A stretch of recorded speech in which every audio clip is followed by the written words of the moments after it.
Tabah menghadapi ketentuan ilahi. Begitulah kesungguhan yang dapat diungkapkan buat keluarga ini. Kecekalan pasangan suami isteri ini untuk mengubah nasib hidup biarpun dirundung malang seharusnya dapat dijadikan iktibar buat semua. Bukit Beruntung, Selangor. Nur Farahanim Anan berusia 27 tahun telah mendirikan rumah tangga bersama Muhammad Zabidi Kamarudin 28 tahun dan mereka dikurniakan 2 cahaya mata. Kehidupan mula menjadi lebih sukar apabila anak bongsu Nur Zara Farisha 2 tahun dilahirkan tanpa deria penglihatan dan pendengaran. Dugaan yang menimpa keluarga ini diterima Nur Farahanim dengan hati yang redha. Saya sedih. Orang lain dapat anak sempurna boleh jalan. Saya anak macam ni. Dah buta, bisu, dah pekak semua. Saya harap anak saya boleh jalan. Macam biasa macam orang-orang lain. Tapi Tuhan dah bagi anak saya macam ni. Saya kena jaga 24 jam.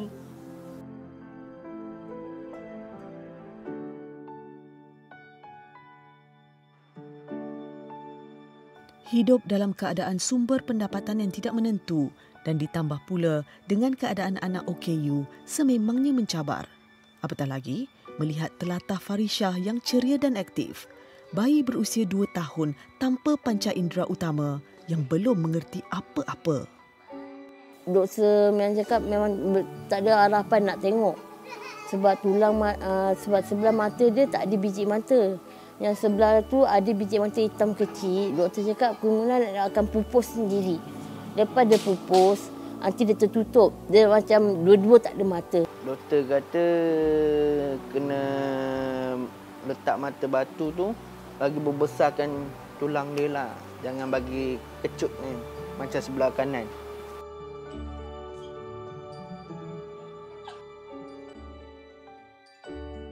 Sebelum diduga dengan keadaan anak OKU tanpa deria penglihatan dan pendengaran, Muhammad Zabidi Kamarudin juga ditimpa musibah.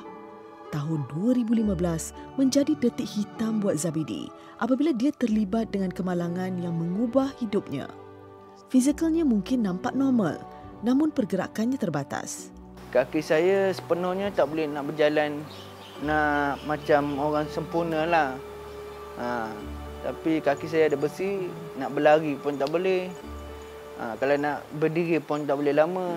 Nak duduk pun tak boleh lama. Saya kena yang banyak baring lah. Kadang bila urat tegang waktu hujan dengan kilat, saya tak boleh nak bangun. Macam dia jam sekejap. Bengkak dan sakit urat tegang. Keadaan yang menimpa Zabidi bukan sahaja mengganggu pergerakan, malah kulitnya juga menjadi sensitif seperti alahan. Zabidi tidak mahu penyakit ini menghalang tugasnya sebagai ketua keluarga dalam mencari nafkah. Saya punya kaki yang kulit saya tu dia macam naik benda macam hitam-hitam macam butu. Saya tak tahu sakit apa alergik ke, kadang darah tak sesuai ke. Mandi dia mesti dia berus kaki yang gatal tu. Lepas tu nanti berdarah. Darah ambil ubat panas dia sapu.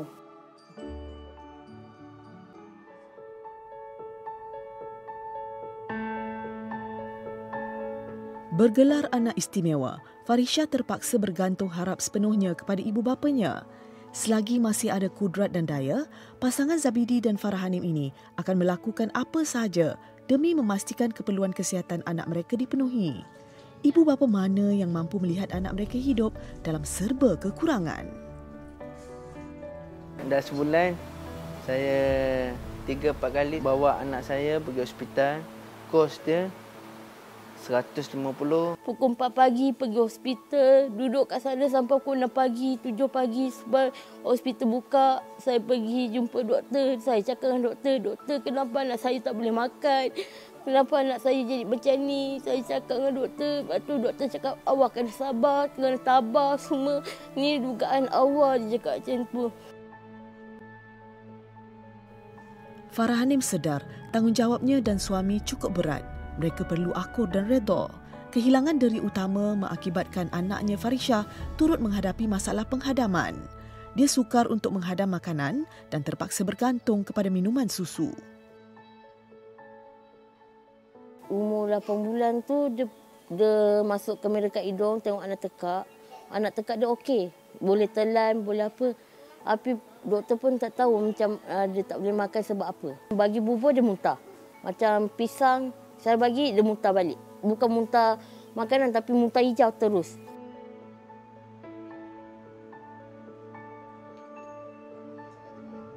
Susu yang khas untuk dia lah. Tapi harga dia memang mahal lah. Kalau yang tin yang 900 gram tu RM164.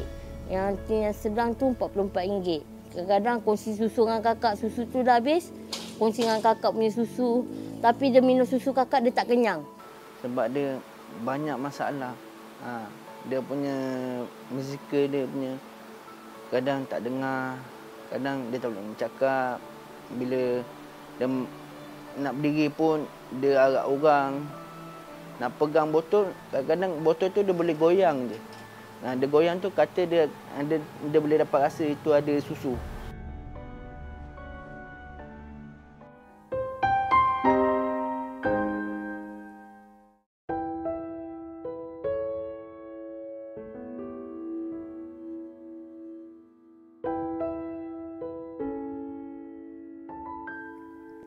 Selagi masih ada kudrat dan daya, Zabidi akan membuat apa sahaja demi kelangsungan hidup.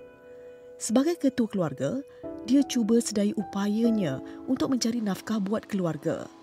Zabidi masih lagi mampu bekerja. Dia tidak mahu terus bergantung harap kepada orang lain. Saya masa rumput ni bukan kontrak, bukan majlis lah, sendiri punya. Kadang pergi kat rumah, kalau nak telefon tu ada separuh orang telefon, ada separuh kita pergi. Kalau pergi tu kadang dia kata, "Dek, pendek lagi, cukup bulan lah masa rumput." Kadang 2 bulan sekali dia suruh. Saya kena ikut masa-masa yang customer bagi untuk saya tu, saya kena ikut je lah. Ketika dalam keadaan Perintah Kawalan Pergerakan disebabkan pandemik COVID-19 ini, Zabidi tidak boleh terlalu berkira dengan bayaran yang diterimanya. Syukur dia turut menerima bantuan prihatin sebanyak RM600. Setidaknya, pendapatan ini dapat menampung kelangsungan hidup mereka. Rupanya kadang saya minta paling tinggi 30 atau 40. Tapi customer dia kata mahal. Mahal. Saya kata tak apa, kalau mahal mana yang termampu je lah. Apa customer, apa Cik Puan bagi kat saya dalam modal RM20 ke 15 pun saya ambil.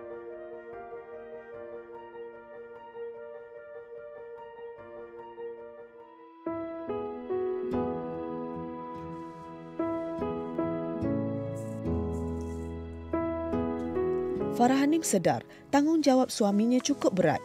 Dia cuba membantu semampunya. Tambahan pula, dengan kesihatan suami yang tidak menentu, dia terpaksa akur. Menggalas tanggungjawab sebagai isteri dan ibu yang perlu menjaga ahli keluarga sakit cukup berat buat Farahanim. Dia niat dia nak bekerja. Tapi bila dia nak bekerja, saya tengok anak saya kerap menangis. Saya pun tak tahulah nak buat macam mana. Saya kata tak payahlah kerja. Biar sepenuhnya saya kerja. Saya duduk kat rumah, jaga anak saya. Farahanim tidak mahu bergantung harap dengan orang lain. Selagi dia dan suami mampu, mereka cuba yang terbaik untuk mencari nafkah buat anak-anak. Sungguh pun berdepan cabaran besar. Dia bersyukur suaminya cukup prihatin, memahami situasi yang menimpa mereka sekeluarga. Kalau dulu saya kerja, okey, ada duit sendiri, boleh beli apa-apa. Sekarang dah kahwin, dah ada anak, kena jaga anak sebelum masa. Tolong suami, jaga anak kat rumah. Saya pun rasa nak kerja jugalah, nak bantu suami, nak beli barang perluan rumah. Tapi tak boleh nak bekerja sebab saya ada anak yang ulang kupaya. Ulang alik ke hospital, kena jaga dia, kena jaga pakaian dia, apa semua suami. Saya tak boleh nak pergi ke mana-mana. Saya kena 24 jam je duduk rumah. Jika dilihat, Farisha tampak berbeza daripada bayi lain. Keadaan tubuhnya lemah dan perlu dibantu. Pihak pemulihan dalam komuniti amat memahami keadaan yang menimpa keluarga Farisha ini. Farisha memang tak boleh nak jalan sebab kaki dia tak kuat. Cuma dia minum gantung susu saja. So dia tenaga dia tak ada. So dia kena pampar jalan, kena belajar dia jalan. Farisha mendapat perhatian daripada badan kerajaan yang turut sama bertanggungjawab membantu Farisha. Keadaan istimewa Farisha melayakkan dia untuk memasuki pemulihan dalam komuniti di Rawang. Saya hantar Farisha pergi PDK, dia buat terapi kat sana, dia belajar duduk atas bola tu, bagi dia jalan. PKP ni, sekolah PDK tutup, saya jaga dekat rumah. Saya buat terapi dah kat rumah sendiri, pimpin dia punya tangan. Tapi dalam 10 minit, 20 minit, lepas tu akan dia nangis. Dia nangis, saya mandikan dia balik, bagi dia susu, dia tidur.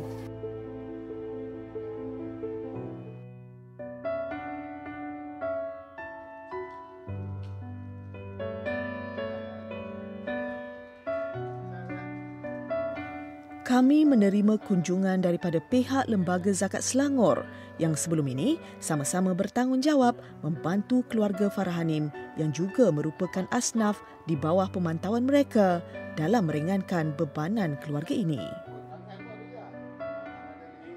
Keluarga ini telah pun dikenal pasti sebagai asnaf sejak tahun 2017 oleh Lembaga Zakat Selangor, dan sejak 2017 pelbagai jenis bantuan telah pun disalurkan, dan sehingga kini Lembaga Zakat sedang menyalurkan bantuan sewa rumah, bantuan kewangan bulanan, bantuan makanan bulanan, bantuan perubatan termasuk susu kepada adik Farisha. Dan insya-Allah bila peringkat usia anak-anak ini meningkat dan jika mereka ditakdirkan sebagai asnaf lagi, Lembaga Zakat akan ke hadapan untuk membantu pembangunan pelajaran kepada anak-anak ini.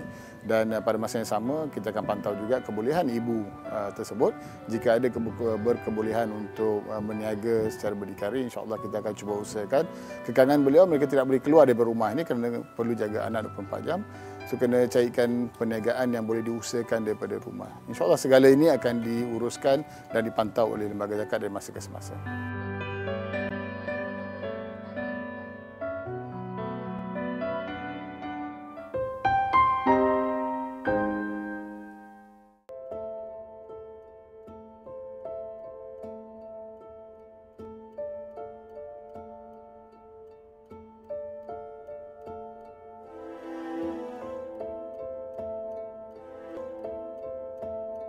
Penuh sabar, Farhanim dan Zabidi menempuhi dugaan ini bersama. Mereka mahu anak sulung Nur Zara Batrisha 4 tahun memperoleh pendidikan jauh lebih baik jika dibandingkan dengan mereka. Boleh belajar eloklah, jangan jadi macam mak bapa. Sekarang ayah macam ni. Mak sampai SPM tapi tak boleh kerja untuk cepat adik, jaga adik. Harapan saya nak harap kakak belajarlah sungguh-sungguh.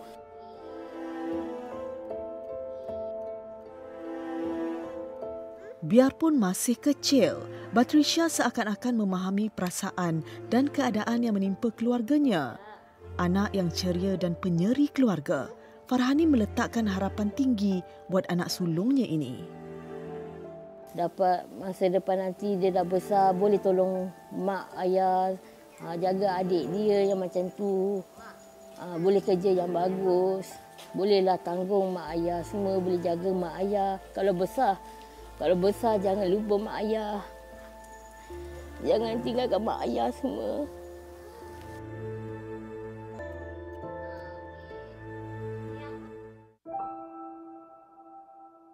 Sudah menjadi rutin hariannya untuk mencari rezeki dalam timbunan sampah sarap. Zabidi sudah biasa dengan keadaan busuk setiap kali mencari barangan kitar semula. Tidak sedikit pun dia berasa hina atau malu. Keadaan memaksa Zabidi untuk bekerja, sungguh pun dengan keadaan kesihatan yang tidak menentu. Dalam masa PKP ni saya tak boleh buat kerja. Saya terpaksa kena kutip tin. Memang tak buat mesin rumput. Sebab orang dia takut apa penyakit PKP ni takut menyangkit.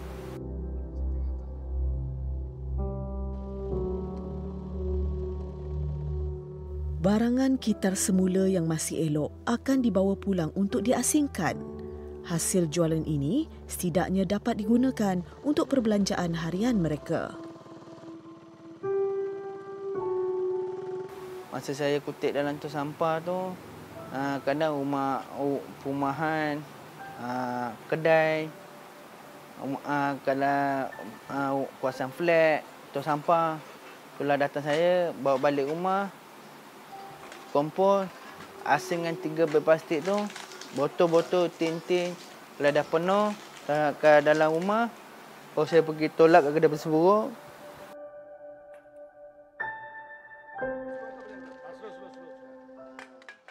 Jika ada barangan kitar semula, Zabidi akan menjualnya di kedai besi buruk. Setiap sen yang diperolehi, sedikit sebanyak dapat menampung keperluan rumah yang tidak mencukupi. PKP ni ada sejedah sikit lah sebab abang suami tak boleh mesin rumput. Orang pun takut nak call. Kalau pergi kedai ke, pergi pasar raya ke, ambil lah. Jumpa tin, jumpa botol-botol tu, kutip, bawa balik. Kalau dah cukup, dah banyak, baru pergi jual apa semua. Kalau banyak tu, kadang 30 lebih. Paling rendah pun 20 lebih macam tu lah.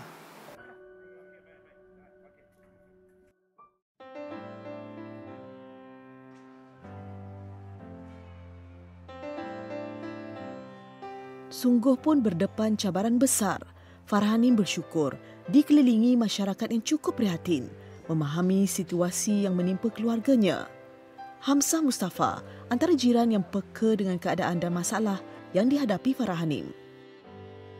Sebagai jiran tu kita cuma ambil beratlah apa yang mereka perlu tu sikit sebanyak dari segi kalau keuangan tu mereka tak pernah meminta lah kan, tapi dari segi makanan apa yang dapat ulur sikit tu, sajian macam kuih-kuih ke ada hantarlah, dan tanya-tanya khabar masalah kesihatan, dan diorang sendiri pun prihatin juga dengan kita. Dan macam banyak membantulah dia. Orang yang ringan tulang. Jiran-jiran ada baik bagi, kadang-kadang ada diorang masak lebih baik kat kita. Tuan rumah perhatian dah dengan saya, apa semua dengan anak saya. Terima kasih banyak tolong saya dengan jiran-jiran. Tuhan sajalah yang balas jasa diorang semua. Kekuatan dia memang respect sangatlah. Kalau kita belum tentu lagi dapat hadapi ni. Dan dia terpaksa 24 jam merhatikan anak dia. Dan keadaan macam tu. Dan ada seorang lagi anak tu memang akak pun memang tak pastilah kita pun boleh lalui macam ni kan.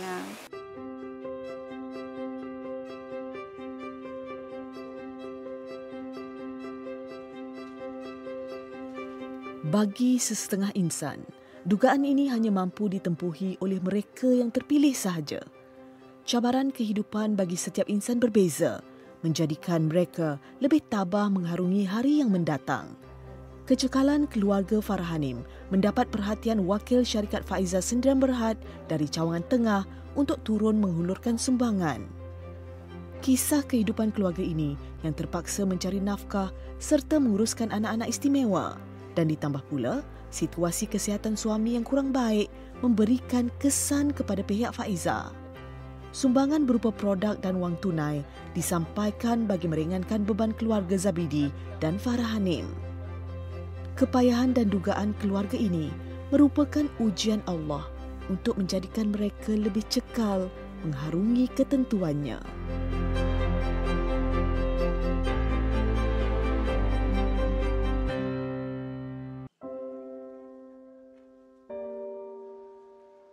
Ini kisah pengorbanan ibu dan ayah yang sanggup melakukan apa sahaja demi anak istimewa.